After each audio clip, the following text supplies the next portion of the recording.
So the outcome of that Supreme Court race in Wisconsin yesterday, I know you've heard this 1,000 times. I'll blow through this pretty quickly. But the outcome was a huge setback for the toilet rat and his pet racist, Elon Musk. In the final stretch of the race, of course, Trump famously endorsed the Schimel. And, of course, Musk injected himself into it with his goddamn checks, and he spent huge amounts of money on Schlemel's campaign. I think $20 million? Jesus Christ. And he frequently, Elon Musk did, he frequently posted his little crappy opinion about what was going on in Wisconsin on his X feed. And in turn, Democrats and progressive groups made Musk the primary villain, which it's very easy to do. All you have to do is flash a picture of the son of a bitch someplace, and you immediately look at that, whether he's bouncing up and down or has that little baby look on his white face, and immediately you can tell he's the villain in this teleplay, right? There he is, all dressed in black with that funky little hat on and that pale white South African white person's skin. Ah! But he's also known as a demon because of what he's doing in slashing, burning federal jobs and destroying critical departments in the federal government through his horribly misnamed Department of Government Efficiency. What a fucking joke. Anyway, back to Susan Crawford. She last night, she gave, a pretty good speech, I thought, victory speech. And one of the things she said was, quote, as a little girl growing up in Chippewa Falls, I never could have imagined that I'd be taking on the richest man in the world for justice in Wisconsin, and we won, end quote.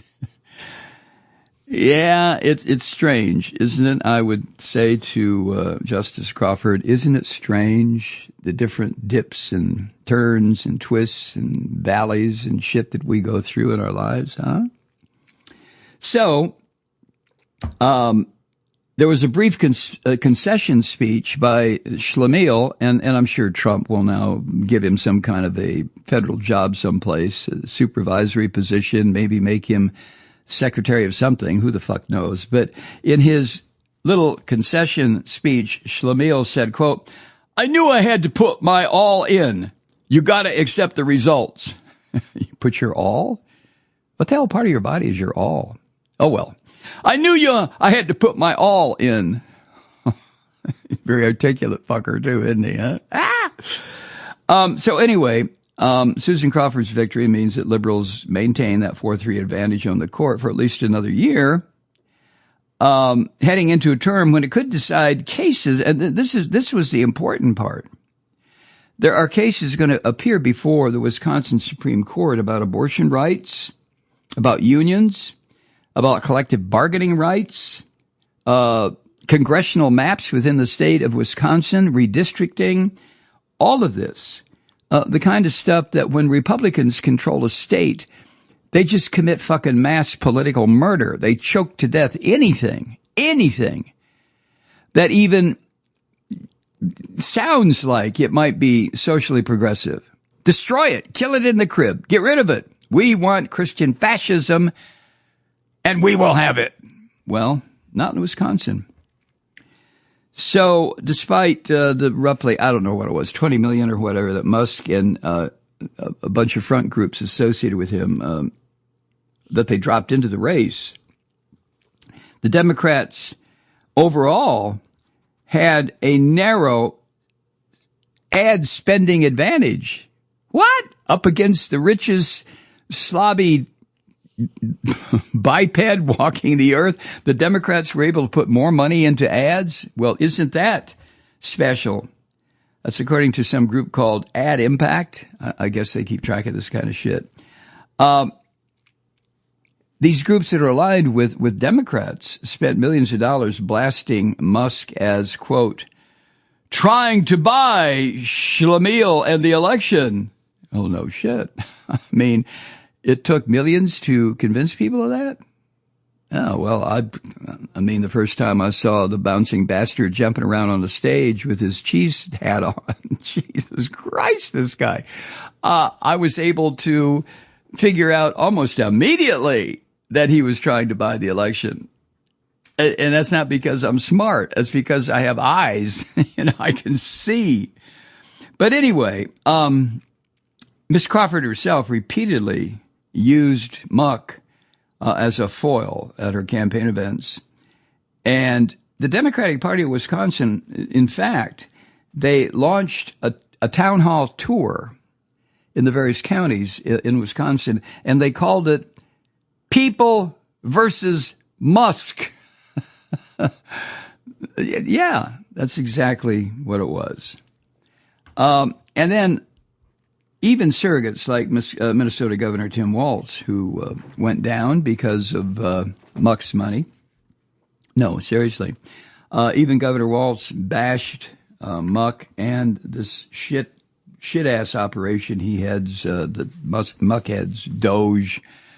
And some also pointed that one of the reasons that Musk was so involved in trying to buy this race was because his car company, Tesla, is involved in a lawsuit in Wisconsin because Wisconsin has a state law banning car makers from being also dealership owners. You can't do both in Wisconsin, which is a pretty good idea. And that case will, you bet your ass, end up before the Wisconsin Supreme Court. Oh, it all comes clear, doesn't it? So the only thing that Elon Musk is interested in, besides making a total ass of himself with his chainsaw and his cheesehead hat, is how much money he can glom into his already overstuffed pockets and bank accounts and hidey holes and bags and drawers. And Jesus Christ, where do you put $800 billion? I mean, seriously, where do you put it? Just kidding. It's not all in cash. Okay. And of course, the Democrats also, one of the easiest targets in this Musk fiasco was his offer of $100 to Wisconsin voters to sign a petition that would oppose what Musk and the toilet rat call activist judges. Oh, Jesus Christ. Activist judges, of course, to them are people who do not do what the toilet rat tells them to do. If you don't and you sit on the bench, you're an activist judge. And the Attorney General in Wisconsin, a Democrat named Josh Kaul, tried unsuccessfully, and I don't get this, but he tried to block Musk from giving $1 million checks to people to be what Musk called spokesman for the petition at a rally 2 days ago, Sunday, 3 days ago. Yeah, here's $1 million, and you could be a spokesman for this petition to oppose activist judges. Oh, you slimy bastards. You know, when you get to world-class grifters like Trump and his entire family, and a world-class grifter like Elon Musk, the way they take language and twist it into shapes where you expect the verbs and the adjectives to start screaming, please don't do this to us. But they twist language into these impossible contortions to make it mean something that is meaningless. I mean, that alone, if you pay too much attention to it, will start out by giving you a headache and then will probably make you consider standing out on the ledge 8 stories up. Anyway, groups on the left largely stayed away from, Democratic groups from making this a race about Trump.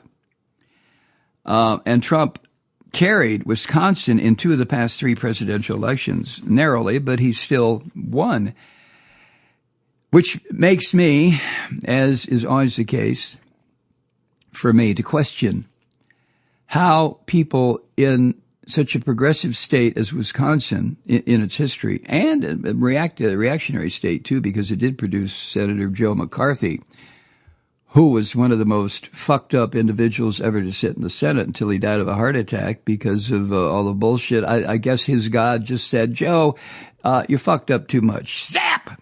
Now, get where you belong, down in hell, or something like that. You know, I love Christian mythology and all their spook stories and shit. I really do. But Wisconsin, to me, was always a progressive state. I was invited one time when I worked at Air America to go to University of Wisconsin in Madison. Just have coffee, sit around, talk with the local Democratic club of students, and give a little talk, whatever. And I loved it. I thought Madison, Wisconsin was just a beautiful place. And, of course, it is now, University of Wisconsin now is in the sights of the toilet rat as our most prestigious universities. Anyway, the anti-muck playbook that was used in Wisconsin in this race is one that the Democrats will probably try to replicate in other elections this year and in the midterms that are coming up next year. And why shouldn't they? I mean, Trump is such a senile fucker who does he takes his little bitty hands and he does that back and forth thing like he's got a squeeze box. Bip, boop, bip, boop, bip, boop, bip, boop. And the garbage that comes out of his tiny little mouth. I mean, the guy is in wrong proportions, let's face it. And I've gotten to the point, God help me, but I guess because I am extremely petty at times, especially when it concerns the toilet rat. But I've got to the point where anytime there's a picture of him where he's talking or something, I can't pull my eyes away from how he has his hair arranged. I mean, everybody's familiar with comb-overs. I mean, what man among us has never used one? But Jesus Christ, he has I don't know. It's like there are sections that they put this piece over here. Now bring this up there. Okay, now flap that forward. Okay, got it. Spray, quick, spray. Okay. Now, hands off. Let it dry. Okay, who's got the paint for his face? I mean, what kind of shit is that? Well, it doesn't have to be in a particular kind. It's just shit. So, in the closing days of the race, in an attempt to juice the conservative turnout in Wisconsin, Schimel embraced Trump. Of course, Trump never went to Wisconsin to try to get this turkey elected, but Schimel just made it very clear that if the voters in Wisconsin elected him to the Supreme Court, why, every single ruling would be in favor of the toilet rat. Yes, indeed. And, of course, the people who were strategizing his stupid campaign told him that was the way to go. Tie yourself to Trump. Trump pulls everybody out of the fire. Trump is God. Trump is Jesus Christ. Trump is, well. Hi, Truth Seekers. Mike Malloy here. You know, the Progressive Voices Network brings you commercial-free commentary from today's leading progressive radio hosts and pundits, like me, Mike Malloy, 24 hours a day. I'm not your typical old guy from the 80s or the 90s talk radio host, and Progressive Voices is not your typical talk radio network. It's a listener-supported nonprofit with no corporate control whatsoever over our broadcast. So hosts like me, Mike Malloy, are free to rant and scream and carry on about whatever we like. We're often controversial, but we're never boring. Weeknights, 9 p.m. in the East, 6 p.m. in the West on the Progressive Voices Network. Always progressive, always on. I'm Mike Malloy. Keep it lit.